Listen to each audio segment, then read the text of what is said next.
بسم اللہ الرحمن الرحیم نحمدہ و نصلی علی رسولہ الکریم اعوذ باللہ من الشیطان الرجیم بسم اللہ الرحمن الرحیم۔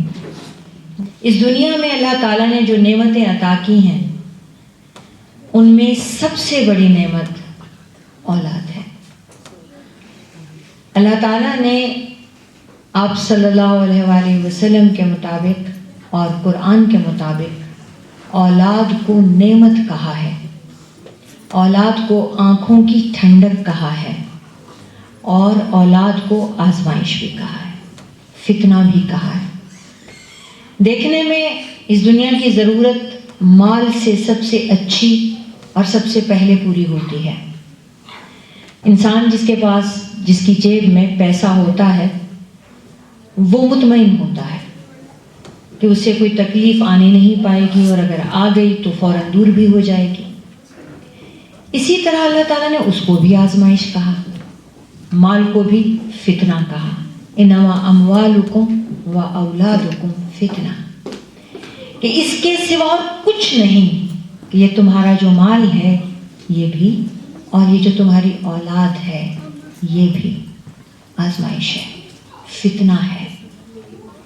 اب دیکھنا یہ ہے کہ ایک ہاتھ تو اس کو سب سے بڑی نعمت کہا جا رہا ہے، ایک ہاتھ اس کو آنکھوں کی ٹھنڈک کہا جا رہا ہے، اور ایک طرف اس کو فتنہ کہا جا رہا ہے، اور فتنہ بھی وہ جو آپ کو جہنم تک لے جائے۔ تو اس کا مطلب ہے کہ معاملہ گڑبڑ ہے۔ اس اولاد کو مانگنے سے پہلے بہت بار سوچنا چاہیے۔ پھر ہم میں سے بہت سارے لوگ مانگتے بھی نہیں اور ان کو اللہ تعالیٰ اولاد دے دیتا ہے۔ بہت سارے لوگ تڑپتے تڑپتے چلے جاتے ہیں اور اولاد نہیں ہوتی ہے۔ بہت سارے لوگ بیٹوں کے خواہش مند ہوتے ہیں، بیٹیاں پیدا ہوتی ہیں، خوش نہیں ہوتے۔ بہت سارے لوگوں کو اللہ تعالیٰ ایک ہی بچہ دیتا ہے مگر اچھا ہوتا ہے۔ بہت سارے لوگوں کے درجن آدھا درجن بچے ہوتے ہیں اور ڈھنگ کا ایک بھی نہیں ہوتا ہے۔ تو یہ ساری چیزوں کا آخر کوئی سبب تو ہوگا، سبب تو ہے کہیں نہ کہیں کوئی ایسا جس نے ہمیں اس اولاد کو، اس آنکھوں کی ٹھنڈک کو آزمائش کا نام دلوا دیا۔ اللہ تعالیٰ نے اولاد کو ہمارے لیے آزمائش بنانے سے پہلے سب سے بڑی دعا بھی بنایا ہے۔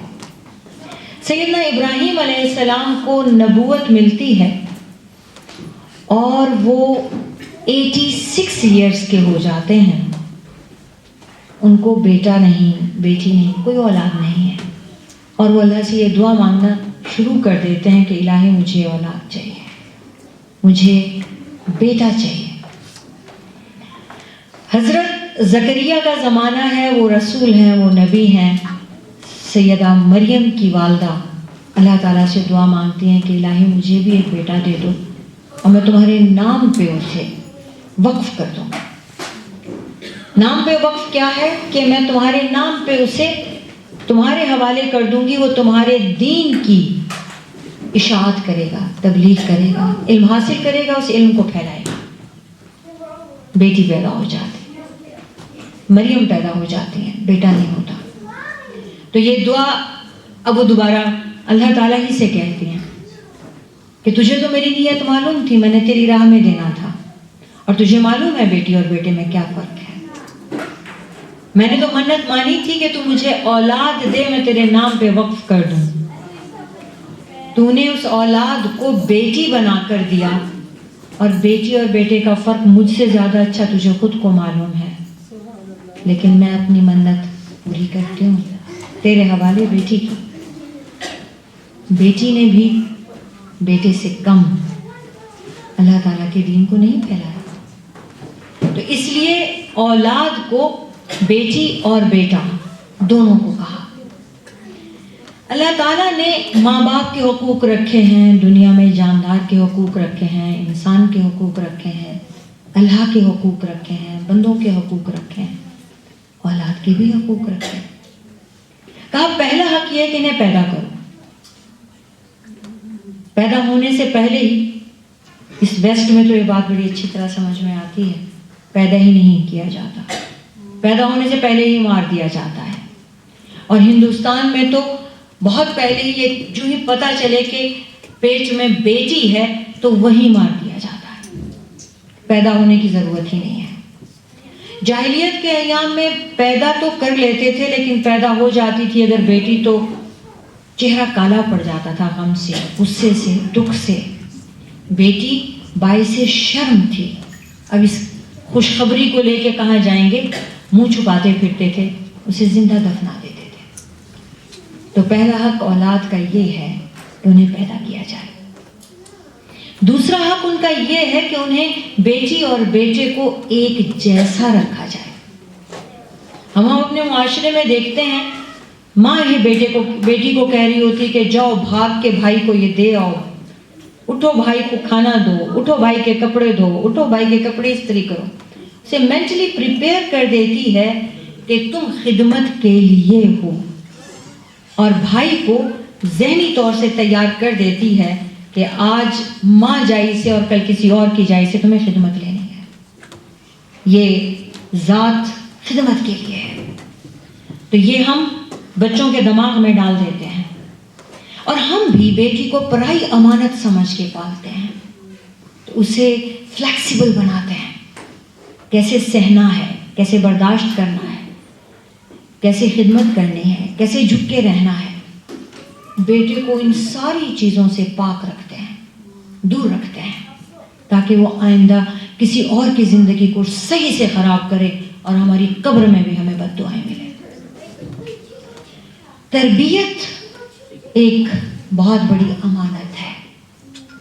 اللہ تعالیٰ ماں باپ بناتا ہی اسے ہے جسے یہ امانت کے قابل سمجھتا ہے، اور اللہ تعالیٰ ماں باپ بناتا ہی اسے ہے جسے اس آزمائش کے لائق سمجھتا ہے.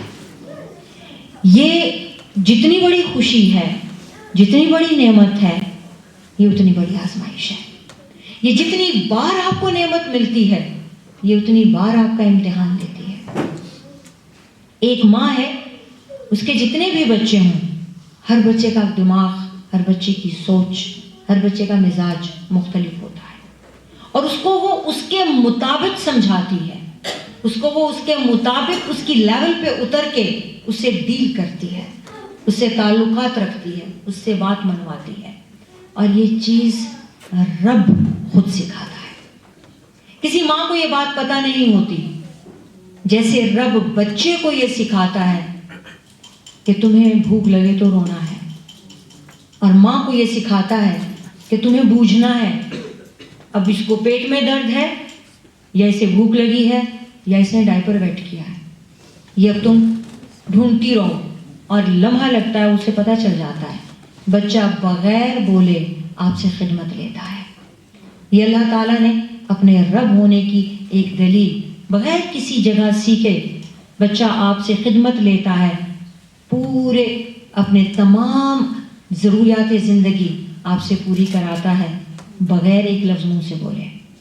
آپ اس کو وقت پہ کھانا بھی دیتے ہیں، صاف ستھرا بھی کرتے ہیں، اس سے کھیلتے بھی ہیں، اور جو اسے چاہیے ہوتا اسے پرووائڈ کرتے ہیں، جبکہ اسے بولنا بھی نہیں آتا. رب کا مطلب یہی ہے، پروردگار، پالنہار، تربیت کرنے والا. اور یہ جو تربیت کرنا ہے یہ رب کی صفت ہے. اس کو کیسے تربیت کی جاتی ہے، اس کے انداز ہیں. کبھی کبھی تو وہ صرف محبت سے ہوتی ہے. آپ لاڈ سے بھی کرتے ہیں، محبت سے بھی کرتے ہیں، اور اس کی مثال اعتماد سے دی جاتی ہے. آپ جسے بھی دیکھیں کہ یہ بہت کانفیڈنٹ ہے، پر اعتماد ہے، آپ اس کی بیک گراؤنڈ میں جائیں تو آپ کو پتہ چلے گا اسے محبت سے پالا گیا ہے، اسے محبت دی گئی ہے، اسے اعتماد دیا گیا ہے، اسے ٹرسٹ دیا گیا ہے، اس پہ یقین کیا گیا ہے، اور وہ آج اسی طرح سے گفتگو کرتا ہے. کسی میں اعتماد کی کمی ہوتی ہے. ہم چونکہ استاد ہیں تو ہمیں شاگردوں کی گفتگو سے اندازہ ہو جاتا ہے ان کا خاندان کیسا ہے، ان کی ذات برادری کا ہمیں پتہ چل جاتا ہے ان کی گفتگو سے، ان کے گھر کا ہمیں پتہ چل جاتا ہے ان کی بات چیت سے، کہ وہ کیسے اٹھتے بیٹھتے ہیں، کیسے بولتے ہیں، کیسے جواب دیتے ہیں، ہمیں اندازہ ہو جاتا ہے. ہم بچوں سے خود پوچھتے ہیں تمہارے پیرنٹس پروفیسر ہیں؟ کہیں پڑھاتے ہیں. وجہ کیا ہوتی ہے؟ تلفظ بڑا درست ہوتا ہے. وہ والی غلطی ہی نہیں کرتے جو استاد برداشت نہیں کرتا. ہمیں اندازہ ہو جاتا ہے اللہ تعالیٰ رب ہے، اور رب نے اندر ہر ایک انسان کے ایک کمپیوٹر رکھا ہے. اس میں ہم جو فیڈ کرتے جاتے ہیں بچپن سے بچے کے، وہ فیڈ ہوتا جاتا ہے. اس کی مثال علماء یہ دیتے ہیں کہ جیسے آپ گود میں بچہ لیے ہوئے ہیں، دودھ پیتا بچہ، آپ جو بولتے ہیں بچے کے اندر دماغ میں وہ چیز فیڈ ہوتی جاتی ہے. آپ گانے والے ہیں، بچے کے اندر گانے، آپ میوزک سنتے ہیں، بچے کے اندر میوزک کا ذوق. آپ قرآن کی تلاوت کرتے ہیں، بچے کے اندر ابھی وہ بول نہیں رہا، صرف سن رہا ہے. آپ جو ایک ایک لفظ بولتے ہیں بچہ ایبزارب کرتا ہے، دماغ میں چلتا رہتا ہے. اور جب بچہ بولنا شروع کرتا ہے تو اس کی زبان کو مادری زبان کہا جاتا ہے. وہ جو بولے گا وہ الفاظ وہ ہوں گے جو آپ کے ہیں. ہمارا یہ مزاج ہو گیا ہے کہ ہمارے اعمال، ہمارا رزق، ہماری زندگی بالکل مختلف ہوتی ہے، اور ہم چاہتے یہ ہیں کہ بچہ اولیاء اللہ میں سے ہو. بچہ بالکل وہ ہو جو ہم آئیڈیلائز کر رہے ہیں. بچہ فلانی کا بچہ پسند آ گیا تو یہ ویسا کیوں نہیں؟ بچہ شیخ عبد القادر جیلانی جیسا کیوں نہیں؟ لیکن شیخ عبد القادر جیلانی کی ماں کا پتہ ہے اس نے بچے کیسے پالے اور کیسے پیدا کیے؟ یہ ہم نے کبھی نہیں سوچا. 95% پرسنالٹی بچے کی آپ کی گود میں بن جاتی ہے اسکول جانے سے پہلے. بچے لیکچر سے نہیں سیکھتے، بچے جو آپ کو کرتا دیکھتے ہیں بالکل ویسے کرنے لگتے ہیں. بچے آپ کو دیکھ کے امیٹیٹ کرتے ہیں، نقل اتارتے ہیں آپ کی. چھوٹے بچے جو ہیں ان کو ہم بہت ہلکا لیتے ہیں، ابھی بچے ہیں، ہم ان کے سامنے کچھ بھی کرتے رہیں انہیں پتہ نہیں چلے گا. آپ کو یاد ہو نہ ہو، میں سمجھتی ہوں کہ اگر آپ غور کریں تو آپ کو بھی یاد آ جائے گا. مجھے تو یاد ہے میرا وہ زمانہ جب میں توتلا ہو کے بولتی تھی. مجھے تو یاد ہیں وہ واقعات بھی جب میں بول بھی نہیں سکتی تھی. یقیناً آپ کے بچوں کے دماغ میں بھی وہ ساری باتیں فیڈ ہو جاتی ہیں. آپ نے انہیں اللہ رسول سے تعارف کرایا ہے، آپ نے انہیں رب کی محبت اور معرفت دلائی ہے، آپ نے انہیں گود میں بیٹھا کے انبیاء کے قصے سنائے ہیں، آپ نے انہیں رات کو بستر میں سلاتے وقت ذکر کی لوری دی ہے. یہ مرتے وقت تک، قبر جاتے تک اس بچے کی عادت ہوگی اور وہ آپ کے لیے صدقہ جاریہ ہوگی. اسی طرح سے اگر آپ نے بچوں کو آج کے سوشل میڈیا کے حوالے کر دیا ہے، اس میں تو ہماری آپ کی بدقسمتی ہمیں پتہ بھی نہیں ہوتا کہ وہ کہاں نکل گئے، اور پھر ہم جواب کس کو دیں گے اور ہم امید کیا لگائیں گے. ہماری منافقت کا یہ عالم ہے کہ ہم سمجھتے ہیں کہ ہم نے پانی میں ڈالنا ہے اور اس کو گیلا نہیں ہونا. ہم ایکسپیکٹ یہ کرتے ہیں کہ ہم دھکا دیں انہیں سمندر میں، ڈبو دیں انہیں دریا میں، اور کہیں گیلا نہیں ہونا، سوکھے رکھنے ہیں کپڑے اپنے، کیونکہ تم نے دنیا میں کوئی چیز بننا ہے. ہمیں سب سے پہلے اپنے بچے کے لیے خود یہ فیصلہ کرنا ہے کہ ہم نے اسے بنانا کیا ہے، ہم نے پیدا کیا کیا ہے. ہم نے انسان کا بچہ پیدا کیا ہے، بالکل ٹھیک ہے. ہمارے پیروں کے نیچے جنت آ گئی، وہ کیوں؟ کافر ماں بھی تو پیدا کرتی ہے. کیا ہر کافر ماں کے پیروں کے نیچے جنت ہے؟ نہیں ہے نا. یہ ہمارا ایمان ہے کہ ہمارے قدموں کے نیچے جنت ہے. تو مگر کیوں؟ حیوان ماں بھی تو بچہ پیدا کرتی ہے. بلی کے بھی بچے ہوتے ہیں، بکری کے بھی بچے ہوتے ہیں، گدھی کے بھی بچے ہوتے ہیں. تو حیوان کے بھی پھر قدموں کے نیچے جنت ہونی چاہیے. لیبر پین اس کو بھی ہوتا ہے. تو کیا یہ پیدائش کی تکلیف جنت میں لے جائے گی؟ کبھی سوچا ہے؟ بھائی آپ جس معاشرے میں رہتے ہیں، بھلے بالغ ہونے تک یہاں کی مائیں بھی تو گود میں رکھتی ہیں بچے، یہاں کے باپ بھی تو کما کے کھلاتے ہیں، یہ لوگ بھی تو پیار کرتے ہیں. ان کو جنت کیوں نہیں ملے گی؟ ہمارے قدموں کے نیچے جنت کیوں رکھی ہے اللہ نے؟ کیونکہ ہم اپنے بچوں کو اللہ سے ملائیں گے. ہماری تربیت میں، ہمارے اسکیجول میں یہ چیز شامل ہونی چاہیے کہ ہم نے بچوں کے دل میں رب کی محبت ڈالنی ہے، رب سے معرفت کرانی ہے، تعارف کرانا ہے، پہچان کرانی ہے. ابھی لندن میں ایک درس میں نے ایک واقعہ سنایا تھا، میں آپ کو بھی سناتی ہوں کیونکہ میں اس واقعے سے ہمیشہ میں نے بہت سیکھا اور میں شرمندہ رہی. میں نے اپنے والد کو بتایا تو وہ بھی پھر اس کو سناتے تھے محفلوں میں. میرا ایک بچہ بہت نمبر 3 جو ہے بدماش تھا، بہت شرارتی اور جھوٹ بھی بولتا تھا. تو وہ جب جھوٹ بولتا تھا تو میں اس کو اللہ سے ڈراتے ڈراتے جہنم تک پہنچا دیتی تھی. اللہ تعالیٰ ناراض ہوں گے تو کہتا تھا سو بات، ناراض ہوں گے تو کیا ہوگا؟ اللہ تعالیٰ نظر تو نہیں آ رہے نا، ماں تو تھپڑ مار دیتی ہے. اللہ تعالیٰ نظر بھی نہیں آ رہے، اللہ تعالیٰ ہیں، ناراض ہوں گے تو کیا ہوگا؟ تمہیں جہنم میں ڈال دیں گے. تھوڑا سا ڈر جاتا تھا. جہنم کیا ہے؟ آگ ہے، آگ میں ڈال دیں گے، پھر جو بھی جھوٹ بولتا ہے وہ جل جائے گا. اب ذرا سا وہ خوف زدہ ہوتا تھا. اچھا، مجھے مزہ آ گیا. اچھا کسی بہانے ڈراؤں تو صحیح. اسے جب کچھ غلط کرنا میں نے اسے اللہ سے ڈرانا، جہنم کا بتانا، آگ کا بتانا. میں نے بہت سارے بچے اکٹھے کیے ہوئے، ان کو بٹھاتی تھی اپنے بچوں کے بہانے، ان کو بھی تھوڑا تھوڑا سکھاتی تھی.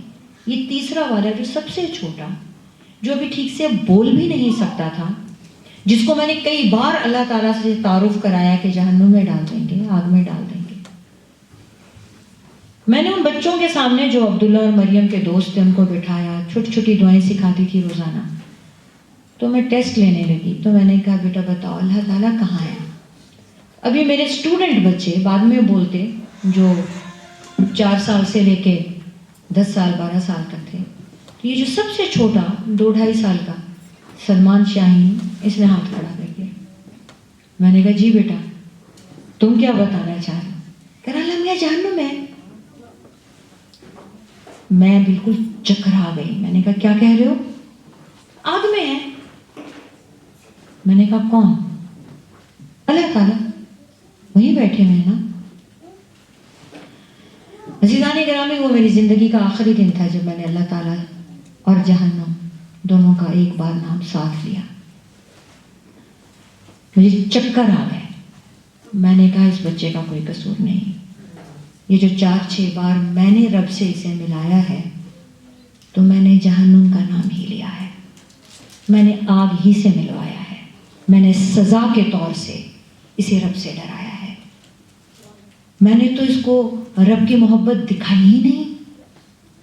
مجھے 6-8 مہینے لگ گئے اس میں کہ میں نے اس کے دماغ میں پھر اللہ کی محبت کو اس طرح سے ڈالا کہ چاکلیٹ بھی دوں تو کہوں اللہ تعالیٰ نے بھجوائی ہے. سب سے اچھا کون ہے؟ مما ہے، پاپا ہے، فلاں ہے، اللہ تعالیٰ نے بھیج دیے ہیں. ہر اچھی چیز کے ساتھ پھر اللہ تعالیٰ، ہر بہترین چیز کے ساتھ اللہ تعالیٰ. محبت سب سے زیادہ اللہ تعالیٰ کرتا ہے. اللہ نے تمہاری آنکھیں بنائی، اللہ نے تمہیں اتنا پیارا بنایا، اللہ نے تمہیں یہ کہا، اللہ نے یہ کہا. مجھے 6-8 مہینے لگ گئے اپنے آپ کو بھی سنبھالتے ہوئے اور اس بچے کے دماغ سے یہ چیز مٹاتے ہوئے کہ اللہ تعالیٰ جہنم میں ڈالے گا یا اللہ تعالیٰ سزا دے گا.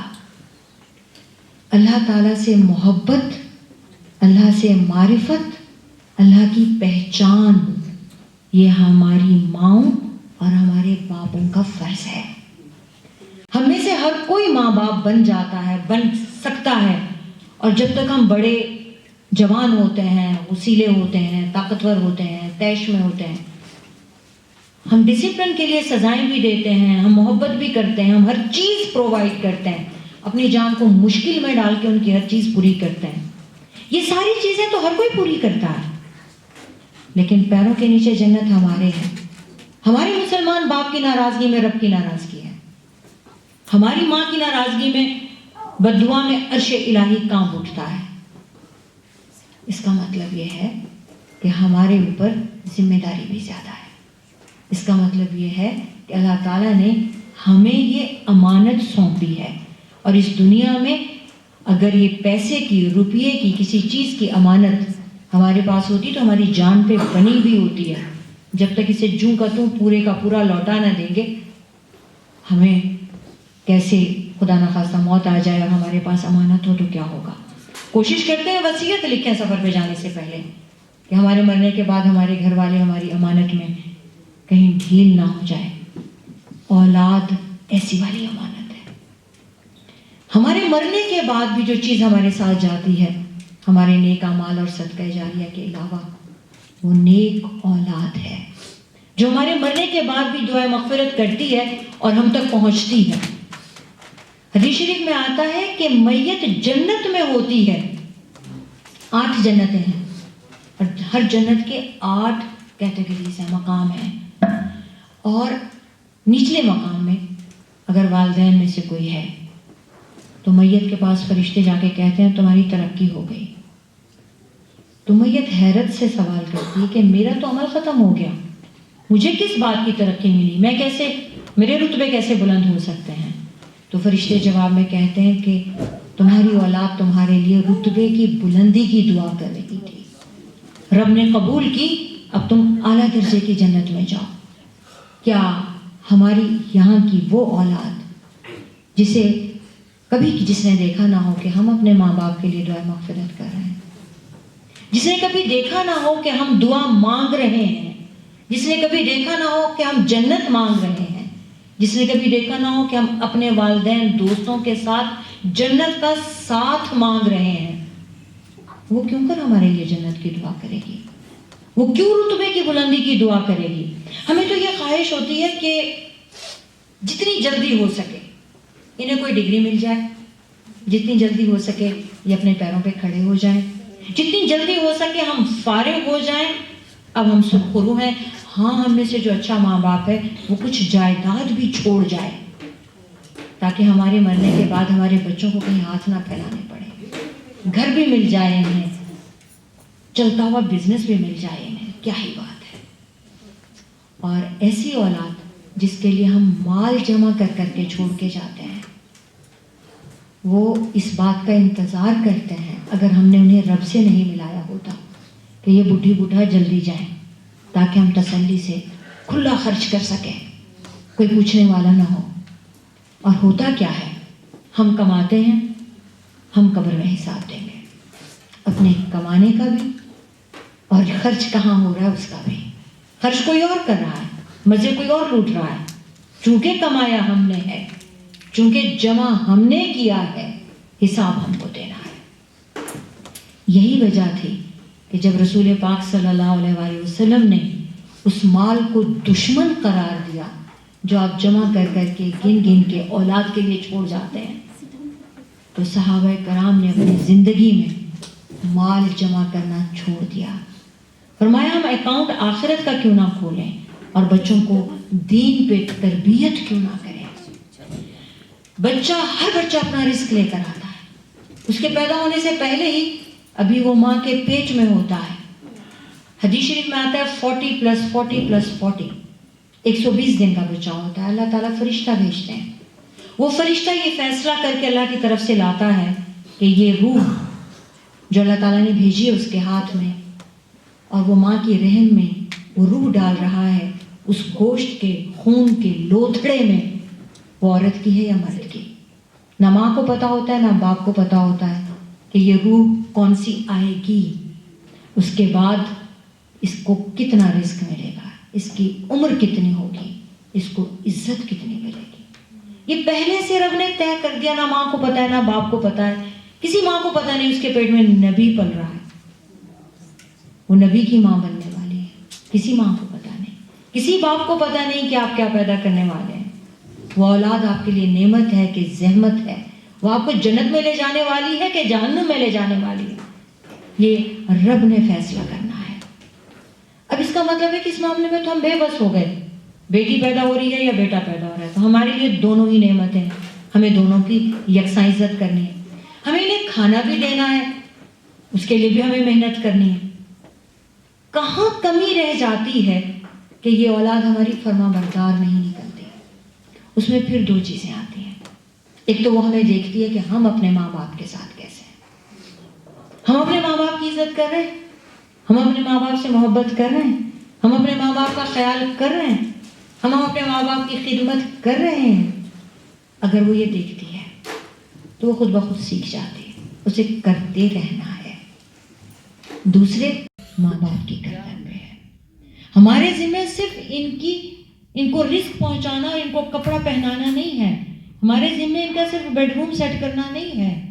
ہمارے ذمہ ان کی عزت اور عصمت اور پاک دامنی کی حفاظت کرنا بھی ہے. یہ سوچ جو ہمارے اندر آ جاتی ہے کہ پیروں پہ کھڑے ہوں گے، کمائیں گے، جمع کریں گے اور ان کی شادیاں ہوں گی، یہ تو ہماری سوچ ہی نہیں ہے، یہ تو بنیوں کی سوچ ہے، یہ تو بہت بری سوچ ہے. اور جب تک کہ وہ پیروں پہ کھڑا نہ ہو، بچی پیروں پہ کھڑی نہ ہو، بچہ پیروں پہ کھڑا نہ ہو، اس کی شادی نہ ہو، اس سے نعوذ باللہ کوئی غلط کاری ہو جائے، کوئی گناہ ہو جائے، اس کا ذمہ دار کون ہے؟ اس کی سزا کا سزاوار کون ہے؟ ہم یہ بھی تو سوچ سکتے ہیں کہ ہمارے اوپر ان کی پاک دامنی بھی امانت ہے، ان کی عزت کی حفاظت بھی امانت ہے. ہم اپنے اونچے اونچے خیالات کو ذرا سا نیچے لے آئیں، بڑا بڑا سٹینڈرڈ نہ بنائیں، نہ جہیز کی تمنا کریں، نہ بڑے بڑے گھروں کی تمنا کریں، نہ اعلیٰ گاڑیوں کی تمنا کریں. عزت کی حفاظت کرنے کے لیے سادگی اختیار کر لیں تو کم از کم ہمارا بیٹا بھی اور بیٹی بھی پاک دامن رہیں گے، ناپاک نہیں ہوں گے. ہم نے کبھی اس بات کی پرواہ نہیں کی کہ زندگی میں اس چیز کی بھی ضرورت ہے. اسی طرح ایک صحابی آپ صلی اللہ علیہ وآلہ وسلم کے پاس آئے اور کہنے لگے یا رسول اللہ مجھے ایک بات بتائیں، ایام جاہلیت میں جب لوگ بیٹیوں کو زندہ دفنا دیا کرتے تھے، اس زمانے میں اگر کسی نے بیٹی کی عزت کی ہو تو اسے کیا ملے گا؟ آپ نے فرمایا کہ وہ کون ہے؟ جب 8 10 دفنانے والے، زندہ دفنانے والے لوگ سامنے تھے، میں نے 8 بیٹیاں زندہ دفنائی، میں نے 10 بیٹیاں زندہ دفنائی. اور ایک صحابی تو بتاتے تھے کہ میں نے کنویں میں ڈال دیا، یعنی کھڈا کھود کے دفنانے کا نہیں، وہ کھیلتی ہوئی آئی میرے ساتھ باتیں کرتی ہوئی آ رہی ہے، تو میں نے اسے اٹھایا کنویں میں پھینک دیا، اور وہ نیچے سے آوازیں لگا رہی ہے اور وہ سمجھ رہی ہے کہ ہم چھپن چھپائی کھیل رہے ہیں. باپ میرے ساتھ کھیل رہا ہے اور وہ نیچے سے آواز دے رہی ہے اچھا ہو گیا مجھے بلاؤ نا، مجھے اٹھاؤ نا. اور وہ چھوڑ کے اس کو جب جا رہے تو پیچھے تک بیٹی کی آوازیں آ رہی ہیں کہ میں تھک گئی ہوں، اب کھیل ختم کرتے ہیں، اب مجھے نکالو نا. تو جب وہ بتا رہے تھے تو رسول پاک صلی اللہ علیہ وآلہ وسلم نے رونا شروع کر دیا. وہ صحابی بتا کے ختم کرتے تو آپ پھر کہتے اچھا پھر سناؤ. وہ پھر بتانا شروع کرتے اور آپ رونا شروع کر دیتے. وہ بھی رو رہے تھے، یہاں تک کہ حضرت عمر کو اتنا برا لگا کہ اس نے آپ صلی اللہ علیہ وسلم کو اتنا رلایا کہ آپ کی داڑھی مبارک بھیگ گئی. کہنے کہ یا رسول اللہ اس کو بند کیوں نہیں کرتے، اس کو کہیں نا کہ یہ یہاں سے اٹھ کے چلا جائے، یا آپ کو رلا رہا ہے یا ہمیں رلا رہا ہے. آپ نے فرمایا نہیں، اس کی ضمیر پہ بہت بڑا بوجھ ہے، اسے ہلکا کرنے دو، اسے نکالنے دو، اسے بتانے دو. اب یہ صحابی یہ واقعہ سنا کے بیٹھتے ہیں تو شاعر تھا ایام جاہلیت کا فرزد، اس کے دادا کی بات صحابی کرتے ہیں، کہتے ہیں یا رسول اللہ میرے دادا جن کا نام ساسرا تھا، انہوں نے 360 لڑکیاں جب کفار مکہ دفنانے جا رہے ہیں تو دفنا کے ہٹتے ہیں، وہ قبر کھودتا ہے نکال لیتا ہے. اس وقت تو زندہ ہی ہوتی تھی. کچھ کو دفنانے سے پہلے باپ سے کہتا ہے اسے مجھے دے دو، تم تو دفنا ہی رہے، اور کچھ کو کہتا ہے کچھ پیسے لے دو مجھے دے دو، اس کو کھڈا کھودنے کی اور اس کا انتظار بھی نہ کرو، تم ایسا کرو یعنی کسی سے خریدے، کسی سے فری میں لے لی، اور کوئی دفنا کے گیا تو قبر کھود کے نکال لی. 360 بچیاں انہوں نے پالی، ان کی شادی کی، اور کہنے کہ یا رسول اللہ میں نے ان ساری بیٹیوں کو بیٹی بنا کے پالا ہے، میرے لیے کوئی بشارت ہے؟ آپ نے فرمایا کہ اللہ نے تمہیں اتنی زندگی دی کہ تمہیں آج تک زندہ رکھا. ایام جاہلیت کے یہ شاعر ہیں، شاعر کے یہ دادا ہیں، یعنی کتنی کیا ایج ہوگی، اور تمہیں ایمان سے ایمان نعمت سے اللہ تعالیٰ نے تمہیں سرفراز کیا اور جنت تمہاری جگہ ہے. بیٹی جنت میں لے جانے والی ہے، رحمت ہے، اس کی عزت کرو. حکم دیا اس کی عزت کرو اور کر کے دکھائی.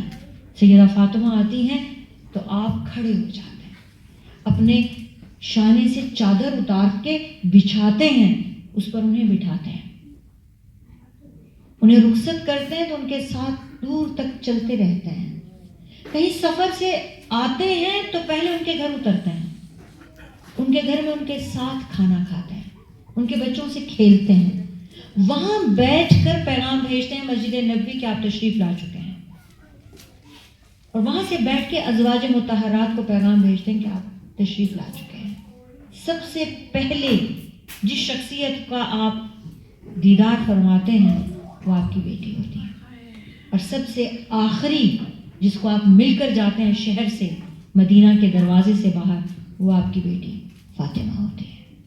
بیٹی سے محبت، آپ صلی اللہ علیہ وسلم نے فرمایا کہ اللہ تعالیٰ نے دلوں میں جن جن چیزوں کی محبت رکھی ہے اور میری آنکھ کی ٹھنڈک رکھی ہے، ان میں ایک بیٹی ہے. اور قیامت کے دن وَإِذَا الْمَوْءُودَةُ سُئِلَتْ بِأَيِّ ذَنبٍ قُتِلَتْ، کھڑے ہو جائیں گے آدمی اور زندہ گاڑی بھی لڑکی کو اللہ تعالیٰ بلائے گا اور وہ سوال کرے گی، اس سے پوچھا جائے گا، خود اللہ تعالیٰ اس سے پوچھے گا ہاں بھائی تمہیں کیوں مار دیا تھا؟ اور وہ کیا جواب دے گی؟ وہ باپ کی طرف اشارہ کرے گی. اور یہ خالی باپ گنہگار نہیں تھے، مائیں شامل تھیں. وہ اپنے ماں باپ کی طرف اشارہ کرے گی اور انہیں قاتل بنا کے پیش کیا جائے گا.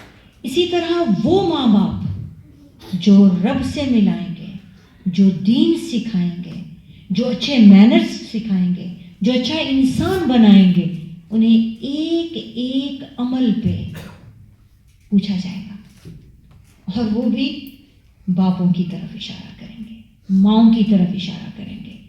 بعض بد نصیب ماں باپ ہوں گے جن سے بچوں نے اچھا نہیں سیکھا ہوگا. خوش نصیب اساتذہ ہوں گے جنہوں نے اچھی تربیت کی ہوگی. کچھ خوش نصیب دوست ہوں گے جنہوں نے کچھ اچھا سکھایا ہوگا. وہ ساری نیکیاں، وہ صدقہ جاریہ پیدا کرنے کی عوض میں آپ کو نہیں ملے گا، وہ سکھانے کے عوض میں، تربیت کے عوض میں ملے گا. ہم میں اور حیوان ماں باپ میں صرف تربیت کا فرق ہے، یہ یاد رکھیے گا. ڈگریاں جو ہم دے کے سوچتے ہیں کہ ہم نے بڑا کمال کیا، یہ ڈاکٹر بنا دیا، یہ انجینئر بنا دیا، یہ ہم نے فائنینسر بنا دیا، یہ لائر بنا دیا، اوکے بنائیں، کوئی منع نہیں کر رہا. یہ ہنر ہے، یہ پیسہ کمانے کا، یہ ڈالر، پاؤنڈ، روپیہ، یورو جو بھی ہے، ریال، یہ اس کے کمانے کا ایک ذریعہ ہے. وہ آپ نے بنا دیا، انہوں نے وہ کما کے کھا لیا. آپ کے پیروں کے نیچے جنت کس حساب سے آ گئی؟ اس کے لیے ضروری ہے کہ آپ نے ان کے اندر انسانیت پیدا کی. نمبر 1 پہ آپ نے محبت اللہ کی پیدا کی، اللہ کی معرفت پیدا کی، اللہ کا تعارف کرایا، نماز کا عادی بنایا. نمبر 2 پہ آپ نے انہیں اچھا انسان بنایا. انسانیت کیا ہے یہ سکھائی، اس کا سبق دیا. ہر انسان برابر ہے یہ ان کے مزاج میں پیدا کیا. ہم گود میں ہوتے ہیں، ہمیں بتایا جاتا ہے تمہاری یہ ذات ہے، یہ برادری ہے. ہم ذرا سے اونچے ہوتے ہیں، ہمیں بتایا جاتا ہے یہ نوکر ہے، اس کے ساتھ تو تڑک کر کے بولنا ہے، باقی نہ بھی بتایا جائے تو ہم دیکھ ہی لیتے ہیں. اس کی بے عزتی ہو رہی ہے تو ہم نے اس کی بے عزتی ہی کرنی ہے. اب ہم دیکھتے ہیں کہ گھر والے ڈیلنگ کیسے کرتے ہیں رشتہ داروں کے ساتھ، مہمانوں کے ساتھ. خوشی کیسے مناتے ہیں، ہم ویسے مناتے ہیں. غم کیسے مناتے ہیں، ہم ویسے مناتے ہیں. ایک انسان ہے، یہ بیمار ہے، اب باپ اور ماں بچے کو بتاتے ہیں کہ ہر بیمار کو پوچھنا ہے. ایک انسان ہے، وہ لاچار ہے، ماں باپ بچے کو سکھاتے ہیں اس کی مدد کرنی ہے. عبدالستار جی کی بات مجھے بہت اچھی لگی، میں ان کا انٹرویو سن رہی تھی.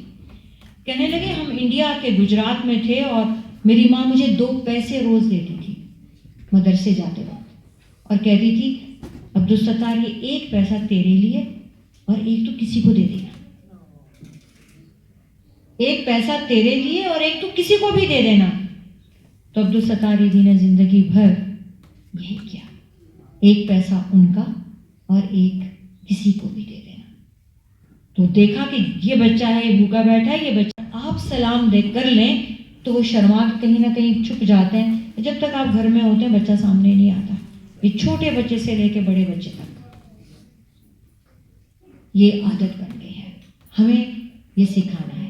ہماری خوش قسمتی تھی جب جوائنٹ فیملی سسٹم ہوتا تھا, نانی نانا دادی دادا بڑے بزرگ ساتھ رہتے تھے. ہم بہت ساری چیزیں بزرگوں سے خود بخود اخذ کر لیتے ہیں, دیکھ لیتے ہیں, دادی نانی سے بہت کچھ سیکھ جاتے ہیں. یہاں وہ بدقسمتی ہے کہ کسی بہت خوش قسمت ہوگا کوئی جس کو وہ میسر ہوں گے رشتے جو یہ سکھا دیں, ورنہ ماں باپ کے پاس اتنا وقت ہی نہیں ہوتا کہ وہ روزانہ کہانیاں سنائیں, روزانہ انبیاء کے قصے سنائیں. لیکن ہمیں اپنے بچوں کو روزانہ رسول پاک صلی اللہ علیہ وآلہ وسلم سے تعارف بھی کرانا. ایسا نہیں ہے کہ جی یہ ربیع الاول کا مہینہ ہے بچوں, یہ رسول پاک کا مہینہ ہے.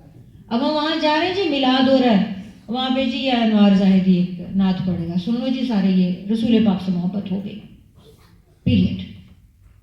سال کے بعد پھر آئے گا ربیع الاول, پھر 10 دن کوئی گا گا کے, کوئی شور مچا کے, کوئی جھنڈیاں اٹھا کے رسول پاک صلی اللہ علیہ وسلم سے اپنی محبت کے نعرے مارے گا. یہ ہوگی محبت.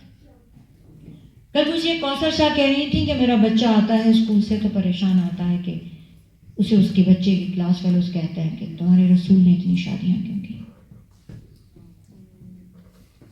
تو کوثر شاہ اور اس کے میاں دونوں نے سوچا بچے کو کیا جواب دیں, وہ تو خود پریشان ہو گئے ہوں گے. واقعی بات تو بڑی عجیب سی ہے. اس بات پر میں اہل تشیع سے بڑی راضی ہوں, بڑی خوش ہوں. تھوڑا زیادہ سچ جھوٹ مبالغہ صحیح غلط جو بھی ان کے مطابق ہے, انہوں نے اتنا رٹا مروایا ہے امام حسین کے قصے کو کہ ان کا گود کا بچہ بھی جانتا ہے کربلا میں کتنا ظلم کیسے کیسے ہوا. آپ کو اچھا لگے یا برا, میں ایمانداری کی بات کر رہی ہوں.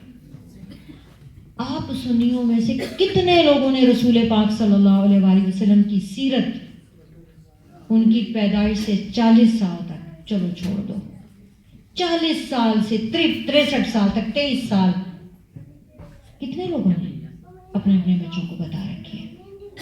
کتنے لوگوں نے بتایا ہے ہجرت کا قصہ, کتنے لوگوں نے سنایا ہے معراج کا قصہ, کتنے لوگوں نے بتایا ہے تمام ازواج مطہرات سے شادیوں کی وجوہات, کتنے لوگوں نے بتایا ہے ہر بچے کے بارے میں, کتنے لوگوں نے بتایا کتنی بیٹیاں ہیں, کتنے لوگوں نے بتایا کتنے بیٹے ہیں, کتنے لوگوں نے بتایا کیوں فوت ہوئے, کتنے لوگوں نے بتایا اتنی شادیوں کی وجوہات کیا تھی. ہارڈلی 1% بھی نہیں ہوگا, 1000 میں سے کوئی ایک ماں باپ ہوگا. کتنے بچوں کو, ہمارے مسلمان بچوں کو یہ پتا ہے ہمارے نبی اکرم صلی اللہ علیہ وآلہ وسلم کی سیرت پاک کے بارے میں؟ نہیں.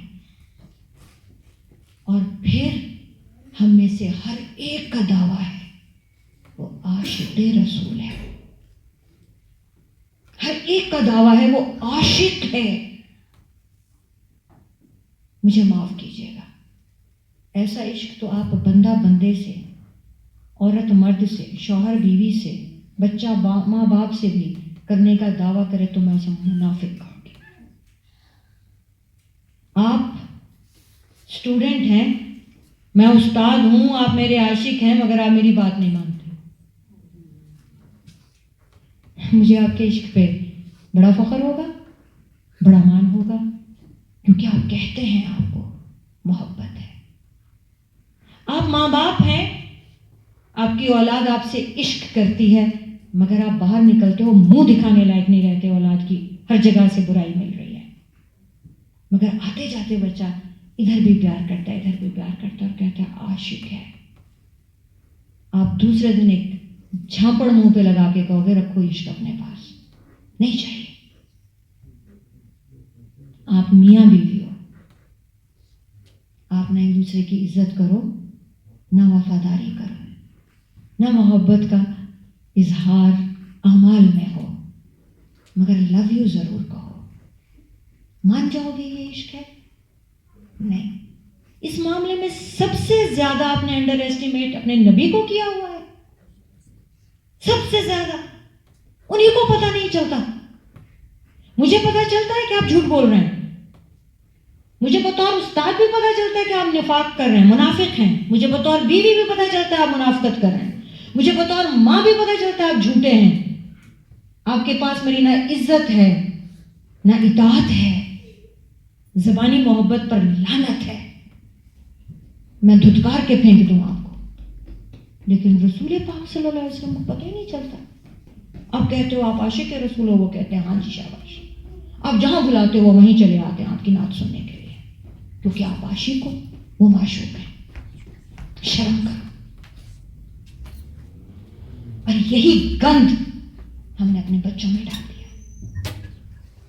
سال میں ایک بار تھوڑا سا پیسہ خرچ کر دو, تھوڑا سا گا بجا لو, تھوڑے سے دف بجا لو, تھوڑا سا اچھے کلام سن لو, تھوڑے سنا دو, تھوڑی دعوتیں کر دو, تھوڑا نام لے دو, تھوڑی قوالی گا لو. عشق ہو گیا. اور اگر یہی عشق ہے اور یہی آپ بچوں میں ٹرانسفر کر رہے ہیں, تو یہی بچے آپ کو منافق سمجھیں گے اور اینڈ آف دی ڈے خود بھی منافق ہوں گے. انہیں پتا ہے کہ آپ کی زندگی میں تعلیمات رسول کہیں نہیں ہے. آپ کوئی ایسا کام نہیں کر رہے جو رسول پاک صلی اللہ علیہ وسلم نے حکم دیا ہے. آپ کوئی ایسا کام چھوڑ نہیں رہے جس سے رسول پاک صلی اللہ علیہ وسلم نے نفرت کی ہے. عشق کیسے ہوا؟ عشق تو ہے ہی اطاعت کا دوسرا نام. عاشق تو معشوق میں فنا ہو جاتے ہیں. وہ تو اس کا رخ اپنے چہرے سے ہٹتا دیکھ نہیں سکتے. ہمارا ہر عمل ایسا ہے کہ ہم سے ہمارا نبی نعوذ باللہ رخ موڑے ہو, ناراض ہو. ایک بچی نے, کالج کی بچی نے ریاض میں اپنی تقریر کے بیچ ایک کلام پڑھا, انگلش میں لکھا تھا اس نے, بڑا پیارا تھا, جس میں ترجمہ یہ تھا, سبھی رو دیے سن کے میرے سمیت, کہ ایمانداری سے بتاؤ مسلمانوں, اگر آج یہاں رسول پاک صلی اللہ علیہ وآلہ وسلم تشریف فرما ہو, ایمانداری سے اللہ کو گواہ کر کے بتاؤ, تم میں سے کون مرد کون عورت فخر سے کھڑا ہوگا اور جا کے کہے گا یا رسول اللہ میں آپ کا امتی ہوں, میں ویسا ہوں جیسے آپ نے میری تربیت کی, میں ویسے رزق کماتا ہوں جو آپ نے مجھے سکھایا, میں ویسے تجارت کرتا ہوں جیسے آپ نے حکم دیا, میں ویسے نماز پڑھتا ہوں جیسے آپ نے سکھائی, میں ویسے معاف کرتا ہوں جیسے آپ کی سیرت ہے, میں نے ویسے بچے پالے جیسے آپ نے پالے, میں نے ویسے شادیاں کی, ویسے بیویاں رکھیں, ویسے انصاف کیا جیسے آپ نے کیا. میں بجا طور پہ آپ پہ فدا ہوں. ہے کوئی ایسا مائی کلال جو تعارف کرائے کھڑا ہو کے سر اونچا کر کے کہ یا رسول اللہ میں آپ کا امتی ہوں؟ میرے سمیت سب اس بچی کی اس بیان پہ, اس چیلنج پہ رو دیے. نہیں ہے. نہ ہمارا رہن سہن, نہ ہمارے شادی نکاح, نہ ہماری موت, نہ ہماری خوشی, نہ ہماری اولاد, نہ ہمارا رزق, نہ ہماری زندگی, کچھ بھی ان سے میچ نہیں کرتے. کچھ بھی. ہیں ہم عاشق. یہ جب ہمارا بچہ ہم سے دیکھتا ہے تو وہ بھی ویسا ہی عاشق بنتا ہے. کیا حرج ہے سال میں ایک بار مدرس ڈے پہ آپ کو گفٹ دے کے لو یو کہہ دے گا, جیسے ہم اپنے رسول کو کہتے ہیں. کوئی حرج نہیں. یہ ہماری سزا ہے. ہمیں اپنے نبی کی سیرت, حکم روزانہ بچے کو بیٹھ کے سنانا ہے. ایک واقعہ ان کی زندگی کا سنانا ہے. ایسے غریبوں کی مدد کی, ایسے غصہ آیا, ایسے معافی ہوئی, ایسے کوڑا پھینکتی تھی عورت, ایسے معاف کر دیا, ایسے ہند کو معاف کیا, ایسے سیدنا حمزہ کے قاتل وحشی کو معاف کیا, ایسے سیدہ زینب اپنی بیٹی کے قاتل حبار کو معاف کیا, ایسے مکہ کی گلیوں میں اپنی جائیداد چھوڑ کر چلے گئے. کیسے ہجرت کی, کیا حوض کوثر ہے, کیوں ملی, کیا کہا تھا کافروں نے. جب ہم روزانہ ایک ایک چھوٹی چھوٹی سی بات اپنے بچوں کو سکھائیں گے تو بچہ جب انشاءاللہ بڑا ہوگا تو ایک خزانہ اس کے دماغ میں ہوگا کہ ہر اچھے عمل کا, ہر اچھی بات کا اجر ہمیں جاتا ہے. آپ کو حیرت ہوگی, رسول پاک صلی اللہ علیہ وسلم نے ہمیں بچے کا اچھا نام رکھنے کا حکم بھی دیا. یعنی پہلا ہم ماں بنتے ہیں, باپ بنتے ہیں تو ہمارے اوپر پہلا فرض عائد کیا کہ اچھا نام رکھنا ہے. ہم کیا کرتے ہیں, وہ نام رکھتے ہیں جس کا مطلب ہی کچھ نہ ہو, یا سمجھ ہی نہ آئے, یا کسی لیٹسٹ مووی میں یا ڈرامے میں آ رہا ہو. اگر اس کا مطلب ہمیں نہیں پتا, ہمیں کوئی فرق نہیں پڑتا. میں نے کراچی میں ایک ایسا نام سنا کہ میرے رونٹے کھڑے ہو گئے, اور کہنے والی نے کہا یہ تو قرآن میں ہے. اب قرآن میں تو خنزیر بھی ہے, قرآن میں تو شیطان بھی ہے, لیکن اس لفظ کا مطلب بھی تو ہونا چاہیے, وہ بھی تو پڑھ لو, وہ بھی تو دیکھ لو. فرمایا اچھا نام رکھو, اچھی شخصیات پہ رکھو. منع فرما دیا کچھ ناموں سے, یہ نام نہیں رکھو تاکہ جب پکارا جائے انہیں نہ بے ادبی ہو نہ بدشگونی ہو. اسلامی نام رکھو. پھر فرمایا کہ تعلیم اور تربیت تمہیں حیوانوں سے ممتاز اور ممیز کرتی ہے. یہ ایک چیز ہے جو آپ کے پیروں کے نیچے جنت لانے والی ہے, جو آپ کو آپ کے اندر, جو آپ اولاد میں باطنی اور روحانی صفات پیدا کرتے ہیں. آپ کے اور آپ کی اولاد کا جو ایک تعلق بن جاتا ہے وہ ایک مرشد کا اور مرید کا بھی بن جاتا ہے. ہر چیز آپ کو ملتی رہتی ہے. جیسے مرشد کی تعلیم ہے وہ آپ کے اندر ایک بار چلی جائے, اب آپ جو بھی کہیں گے اس کو بھی اجر ملے گا صدقہ جاریہ کے طور سے. تو اولاد صرف اولاد ہی نہیں رہتی, وہ آپ کی اسٹوڈنٹ بھی بن جاتی ہے, صدقہ جاریہ بھی بن جاتی ہے, وہ آپ کی نام لیوا بھی بن جاتی ہے, وہ عرش پر بھی آپ کے لیے باعث فخر بن جاتی ہے. فرمائے اس سے محبت کا اظہار بھی کرو. ایک صحابی تھے, انہوں نے دیکھا کہ آپ صلی اللہ علیہ وسلم سیدنا حسن کی زبان کو اپنے منہ میں لے کے چوستے ہیں, حضرت حسین کے ماتھے پہ چومتے ہیں, گالوں پہ چومتے ہیں, سر کے بالوں سے کھیلتے ہیں, کندھے پہ بٹھاتے ہیں. حضرت امامہ حضرت زینب کی, آپ صلی اللہ علیہ وسلم کی سب سے بڑی صاحبزادی کی صاحبزادی تھی, انہیں کندھوں پہ بٹھاتے ہیں, کمر پہ وہ بیٹھ جاتی ہیں نماز کے دوران سجدے میں آ کے. آپ سجدہ لمبا کر دیتے ہیں, وہ خود سے کھیل کے اترتی ہیں تو آپ سر اٹھاتے ہیں. سب کو پتا ہے امامہ کمر پہ بیٹھ گئی ہوں گی. امامہ رونے لگتی ہیں نماز کے بیچ, آپ انہیں اٹھا کے گود میں لے کے پوری نماز پڑھتے ہیں, پھر انہیں بٹھا کے رکوع کرتے ہیں, پھر سجدہ کر کے پھر جب کھڑے ہونے لگتے ہیں پھر امامہ کو گود میں لے لیتے ہیں. محبت کا یہ عالم. ایک صحابی نے دیکھا تو کہنے لگا, بدو تھا, یا رسول اللہ میرے 10 بچے, میں نے تو آج تک کسی کا منہ نہیں چوما. آپ نے فرمایا تیرے اندر رب نے رحمت نہیں رکھی, میرا کیا قصور ہے.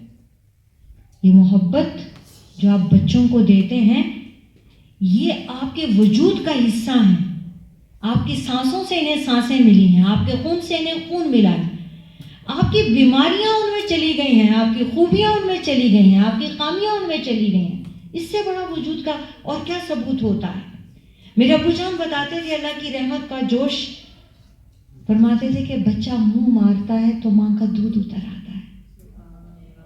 اللہ تعالیٰ کی محبت کو 70 گنا زیادہ سمجھو.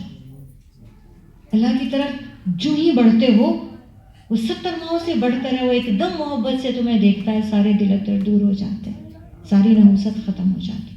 یہ ہم نے بچوں کو سکھانا ہے, یہ ہم نے رب سے انہیں ملانا ہے, انہیں بتانا ہے. حضرت عائشہ بیٹھی تھی, ایک عورت آئی مانگنے والی. حضرت عائشہ کے پاس صرف ایک کھجور تھی, انہوں نے دے دی. اس عورت نے اس کو 2 ٹکڑے کیا, 2 بچیاں اس کے ساتھ تھیں, آدھی اس کے منہ میں دے دی, آدھی اس کے منہ میں. تو یہ دیکھ کے حیران ہو گئی کہ اس کے اپنے ہونٹ خشک ہو رہے ہیں, ہونٹوں پہ پپڑی جمی ہوئی ہے بھوک سے, مگر کھجور ہاتھ میں آئی ہے تو رائٹ لیفٹ دونوں بچوں نے کھجور کی طرف دیکھا, آدھی اس کے منہ میں ڈال دی, آدھی اس کے منہ میں ڈال دی.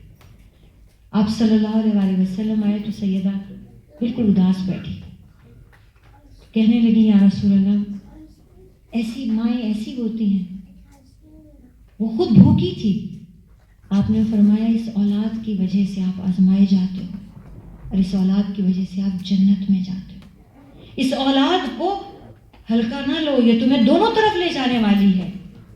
فرمایا باپ کا بیٹے کو ادب سکھانا اور پھر اس ادب میں سختی کرنا لازمی ہے. اگر ایمان کی مثال دی کہ ایمان امید اور خوف کے بیچ میں کیسے ہے.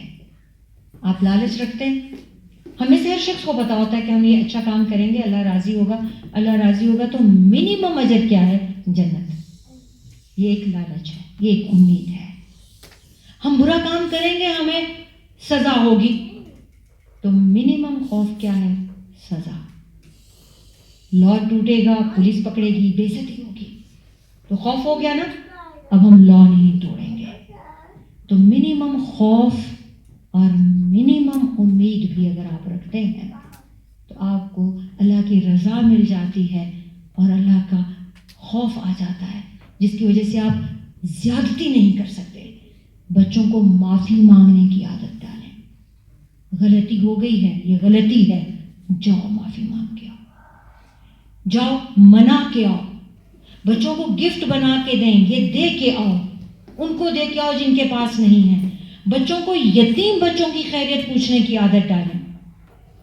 10 مائیں میں نے آپ کے لیے نکالی جن کی ایک ایک بات صرف میں آپ کو بتاؤں گی. دنیا کی 10 وہ مائیں جن پہ مجھے تربیت کے اوپر بڑا ناز ہے. سب سے پہلے شیخ عبد القادر جیلانی کی ماں. یہ پیٹ میں ہے اور وہ قرآن پڑھنا شروع کرتی ہیں. یہ پیدا ہوتے ہیں اور جتنی دیر دودھ پلاتی ہیں وہ صرف قرآن کی تلاوت کرتی ہیں. پلیز شور نہ کریں، پلیز اسے بند کرا دیں. اب یہ شیخ عبد القادر جیلانی کی ماں ایسی تربیت کرتی ہیں اپنے بیٹے کی سچ بولنے پہ کہ وہ 40 دینار کا بتا دیتے ہیں ڈاکو کو میرے پاس 40 دینار ہے. کسی سفر میں ہے، ڈاکو آ جاتے ہیں، 14 سال کا بچہ ہے، تمہارے پاس کیا ہے؟ 40 دینار ہے. 40 دینار تمہارے پاس ہے؟ ہاں ہے. تم نے مجھے بتا دیا اگر میں تم سے چھین لوں. اس نے کہا اللہ کی مرضی. تم چھپا بھی تو سکتے تھے. ہاں چھپا سکتا تھا. کیوں نہیں چھپایا؟ میری ماں نے مجھ سے وعدہ لیا میں کبھی جھوٹ نہیں بولوں گا. میری ماں نے مجھے سچ بولنے کا کہا ہے. تو وہ کہتے ہیں کیوں کہا ہے؟ اللہ حق ہے، وہ سچ بولنے والے کا ساتھ دیتا ہے. میں نے سچ بولا ہے، وہ مجھے بھوکا نہیں مارے گا، میرے 40 دینار کا نقصان نہیں ہوگا کیونکہ میں نے سچ بولا ہے. ڈاکو توبہ کر لیتا ہے کہ ایک بچہ 14 سال کا ماں کے کہنے پر جھوٹ نہیں بولتا. اس کے توکل کا یہ عالم ہے کہ سچائی کا ساتھ رب دیتا ہے، مجھے بھوکا نہیں مارے گا. تو میں رب کے قانون کو اتنی بے باکی سے روز توڑتا ہوں، وہ وہیں توبہ کر لیتا ہے. ایسی عبد القادر جیلانی والی ماں. کوشش تو کر سکتے ہیں کہ ہم اپنے بچوں کے اندر اس طرح تربیت میں سچ گھول کے ڈال دیں، خود بھی ان کے سامنے سچ بولیں. بچے ہمیں جھوٹ بولتے دیکھیں اور ہم انہیں سچ بولنے کو کہیں تو وہ کبھی نہیں مانیں گے. بچے ہمیں دن بھر غیبت کرتے دیکھیں، چغلیاں کرتے دیکھیں، ادھر کی ادھر کرتے دیکھیں اور اینڈ آف دی ڈے ہم انہیں کہیں یہ نہیں کرنا، بچے نہیں مانیں گے. بچے عمل کرتا جو دیکھیں گے وہ خود بخود کرنے لگیں گے. دوسری مجھے مولانا محمد علی جوہر کی ماں بہت پیاری لگتی. مولانا محمد علی جوہر اسی ملک میں آئے جب ہندوستان غلام تھا آزادی کے لیے. تو یہ آخری چکر تھا ان کا. ماں تنگ آ گئی، کہنے لگی محمد علی یا ہندوستان کے لیے آزادی لانا یا مت آنا. تو وہ کہتے ہیں ماں میں وہاں تو نہیں رہ سکتا. تو کہتے ہیں مجھے ایسی اولاد زندہ بھی نہیں چاہیے جس سے اتنا کام بھی نہ ہو کہ اپنے مسلمانوں کو آزاد کرا سکے. مولانا محمد علی جوہر نے یہاں پہ بات چیت کی، بہت لڑائیاں لڑیں، کامیاب نہیں ہوئے، ہارٹ فیل ہو گیا، ان کی ڈیڈ باڈی گئی. ماں نے کہا مجھے ایسی اولاد زندہ نہیں چاہیے، یا زندہ مت آنا یا ہندوستان کی آزادی لے کر آنا. تمہیں میں نے اتنا بڑا بنایا، تمہیں میں نے ایسا بولنا سکھایا کہ تم بولتے ہو تو لوگ سانس روک لیتے ہیں. محمد علی بول رہا ہے. انگریز ڈکشنری کھول کے دیکھتے ہیں کہ یہ انگریزی کا لفظ ہم نے پہلی بار سنا ہے. تم سے ہندوستان آزاد نہیں ہوا. یہ ماں ہے. تیسری ماں اشرف علی تھانوی کی ہیں. چوتھی ماں شاہ ولی اللہ دہلوی کی ہیں. یہ کون سی مائیں ہیں؟ یہ 4 سال کے بچے کو حفظ قرآن میں بٹھاتی ہیں. یہ کون مائیں ہیں جن کا بچہ 8 سال کی عمر میں حافظ قرآن ہے؟ یہ کون مائیں ہیں جن کا بچہ 12 سال کی عمر میں پورا قرآن ایک ایک حرف تفسیر کے ساتھ ترجمے کے ساتھ جانتا ہے؟ یہ کون مائیں ہیں جن کا بچہ 16 سال کی عمر میں حافظ حدیث بھی ہو گیا ہے؟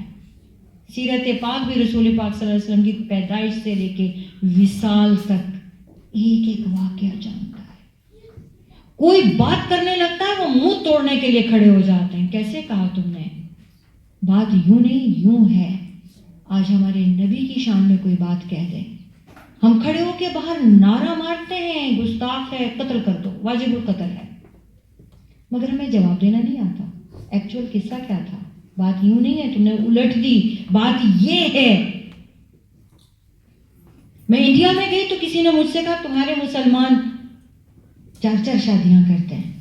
میں نے کہا تمہارے ہندو راجے 700 شادیاں کرتے ہیں. چکر آ گئی، کہتی کس نے کیا ہے؟ میں نے کہا راجہ داہر کی 700 بیویاں تھیں. کہنے لگی اچھا میں نے ہسٹری نہیں پڑھی. میں نے کہا تھینکس، میں نے پڑھی ہے. ہمیں نہیں پتا ہوتا کہ ہم جواب دیں.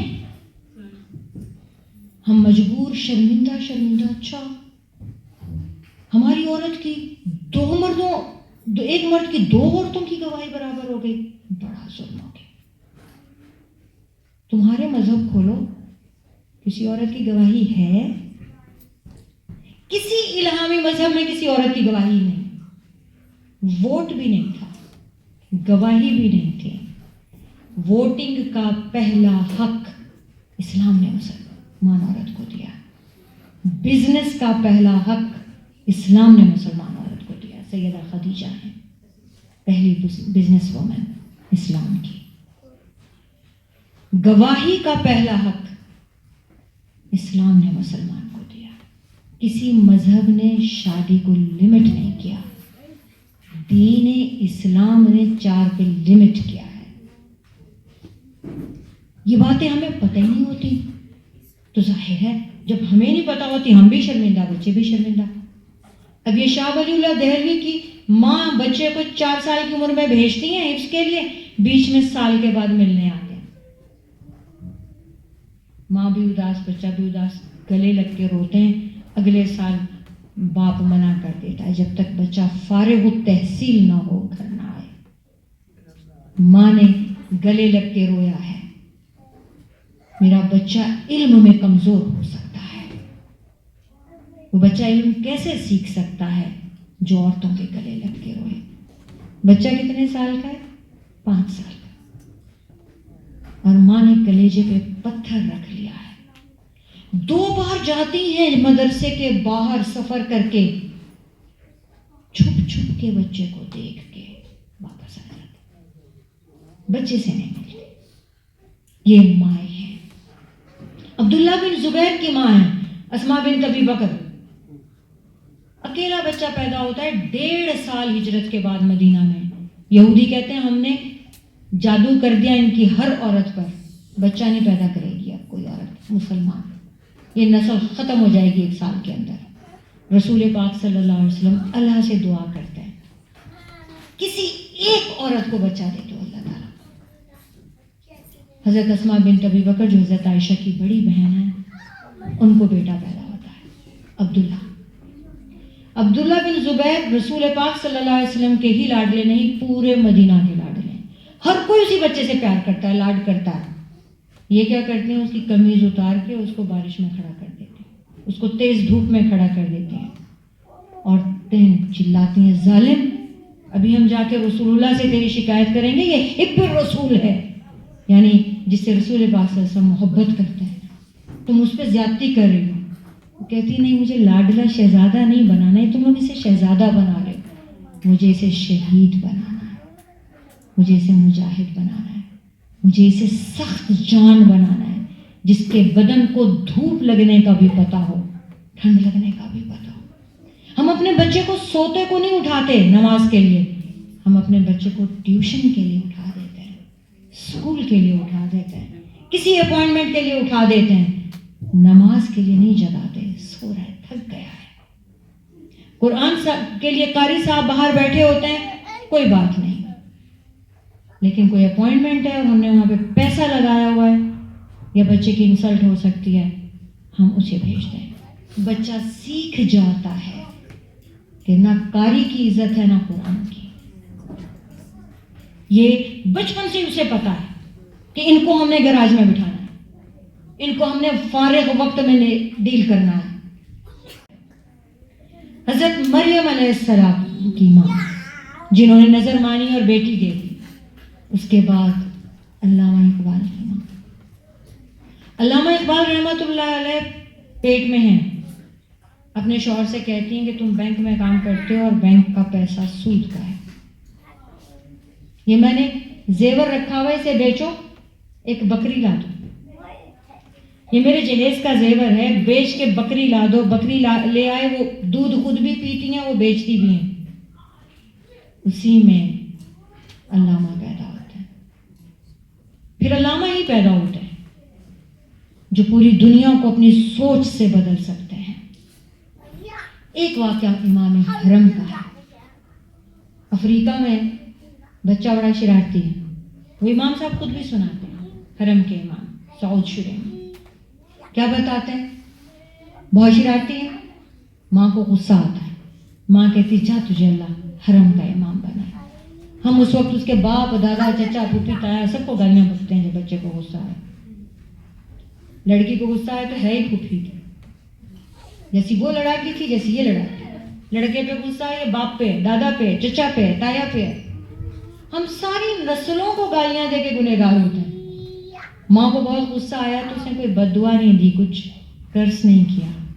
اس نے کہا جا تجھے اللہ حرم کا امام بنائے، اتنی تجھے عزت دے، تجھے اتنی ڈیسنسی آ جائے، یہ جو تو اتنی گندی گندی شرارتیں کر رہا ہے، تو اتنا ڈیسنٹ ہو جائے کہ تجھے حرم میں امام چن لیا جائے. افریقہ میں گئے، مکہ سے لوگ، قرآن پڑھ رہا تھا، وہ بچہ بھی اس کی آواز پسند آئی، لے آئے. مکہ میں بھی مقابلے میں افریقی لوگوں کی ویسے بھی گلے بہت اور سانس اچھی ہوتی ہے، وہاں جیتتا چلا گیا. ام القریٰ میں پڑھا اور آج وہ حرم شریف کا امام ہے. اور وہ ماؤں کو یہ کہتا ہے اپنے خطبوں میں کہ بچوں کو دعائیہ الفاظ میں یاد کیا کرو، بچوں کو دعا دیا کرو. اچھا نام رکھنے سے لے کے عقیقہ تک کرنے کا ہمارے نبی ہمیں سکھاتا ہے. فرمایا تمہارا بچہ عقیقے کے عوض رہن رکھا ہوا ہے، یعنی یہ صدقہ ہے، اس سے اس کی صحت، مصیبتیں، پریشانیاں ٹلیں گی. تو پیدا ہوتے ہی آپ نے عادت ڈال دی کہ بچے کا صدقہ دینا ہے. پھر بچہ جب کچھ اچھا کرے اسی کے ہاتھ میں کچھ دے دو، جاؤ گھر میں جو کام کرتی ہے اس کو دے آؤ، جاؤ کوئی فقیر ہے اس کو دے آؤ. کچھ نہیں ہے تو جہاں پر بھی آپ بچوں کو عادت ڈالیں. سیدنا علی نے فرمایا کہ اگر تم یہ چاہتے ہو تمہاری دعا قبول ہو، اس دن تم صدقہ کرو. جس دن تم صبح اٹھ کے صدقہ کر دو گے اس دن تمہاری کوئی دعا رد نہیں ہوگی. بچوں کو یہ بات سکھائیں، ان کے ہاتھ میں خود پکڑائیں، جمع کرتے جاؤ، یہاں ڈالتے جاؤ صدقے کی نیت سے. اگر ڈیلی کسی ایسے بندے سے آپ کی ملاقات نہیں ہوتی یہاں، تاکہ بچے کو عادت پڑے. دعا مانگنا سکھائیں. پھر آپ دیکھیے کہ بچہ آپ کے جانے کے بعد بھی آپ کے لیے آپ کی صدقہ جاریہ کیسے بنتا ہے.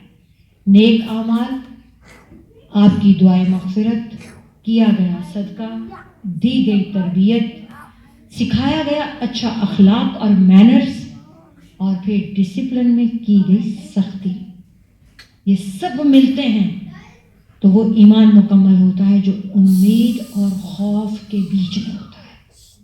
آپ کو امید بھی ہے اچھا حاصل کرنے کی آپ ڈگری کیوں لیتے ہیں؟ کس لیے لیتے ہیں؟ آپ کو اچھی اسٹیٹس کی امید ہے، مگر اس ڈگری کو لینے کے لیے آپ خود کو تکلیف میں ڈالتے ہیں۔ آپ بچے کو فوج میں بھیجنا چاہتے ہیں، آپ کو پتہ ہے وہ آپ کو ٹھنڈے پانی سے نہلائیں گے، ایکسرسائز کرائیں گے، محنت کرائیں گے، لیکن آپ کو امید ہے کل کو یہ بچہ فوجی ہوگا، جرنیل ہوگا، اس کے لیے آج آپ خود کو تکلیف میں ڈالتے ہیں۔ اسی طرح ہمیں پتہ ہوتا ہے اس بچے نے ڈاکٹر بننا ہے، ہم 4-5 سال کے لیے اس کو گھسٹنے ذلیل خوار ہونے دیتے ہیں، 12 گھنٹے پڑھ رہا ہے، 14 گھنٹے پڑھ رہا ہے، امتحان دے رہا ہے، ہم ساتھ میں امتحان دینے لگ جاتے ہیں۔ کوئی سے بھی ہمارے بچے نے پڑھنا ہوتا ہے، ہم اس کے ساتھ راتوں کو جاگ رہے ہیں، اس کے کھانے پینے کا اہتمام کر رہے ہیں، ہر چیز کا کر رہے ہیں، اسے یہ ڈگری مل گئی ہے۔ ہمیں ایک اچھا مسلمان بنانا ہے، ہمیں ایک اچھا انسان بنانا ہے، ہمیں ایک ولی اللہ بنانا ہے، سوائے انبیاء کے کہ ان کی تربیت رب نے خود فرمائی۔ ہر ولی اللہ کے پیچھے اس کی ماں ہے۔ یہ یاد رکھیے گا کہ یہ حق، یہ طاقت اللہ نے آپ کو دی ہے۔ باپ کی دعا عرش سے قبول ہوئے بنا نہیں آتی، ماں کی بد دعا عرش سے قبول ہوئے بنا نہیں آتی۔ اس لیے بچوں کو دعا دیا کریں اور دعا سکھایا کریں کہ کیسے دیتے ہیں، کیسے لیتے ہیں۔ وآخر دعوانا الحمدللہ رب العالمین۔